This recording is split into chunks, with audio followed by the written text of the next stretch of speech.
I voted no. And why? Well, I mean, there's no good choice, right?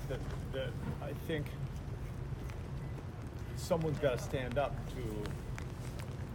We have to stand up to this kind of strongman dictatorial approach to governing this country, and there's no relief in that bill for the incredible pressures people are feeling to either. You tell me, is it 20 million, 25 million people that are either losing their health care coverage or their premiums are going up dramatically?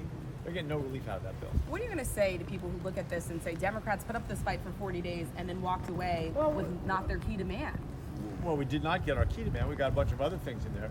But 42 million people were being held hostage, right? They're being threatened by someone who carries out his threats.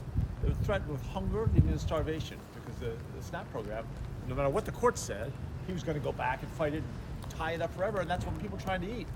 So there's no good solution. There are those in the caucus that believe that, and they might be right, that Trump and the Republicans are so upset about the Affordable Care Act and this notion that everybody should have medical insurance that they're going to stop at nothing to prevent that subsidy from being restored. Well, if that's really true that they'll never do it, then we better figure out some way to take care of the people that need our help. Now, again, in my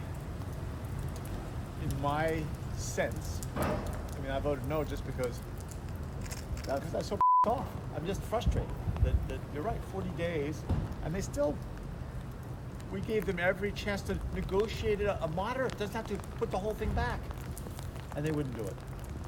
So, I mean, we tried it, now we're going to use every other tool. We're not going to quit.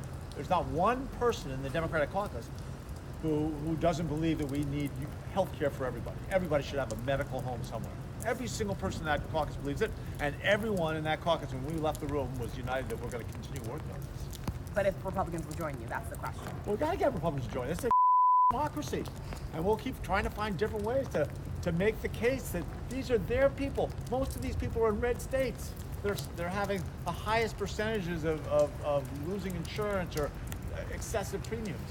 Senator, a number of your colleagues are supporting the compromise package on the floor. Do you believe that they caved? No, of course not. It's not caving. But they're doing what they feel is helping the most number of people, and they're not going to stop fighting to get those subsidies restored.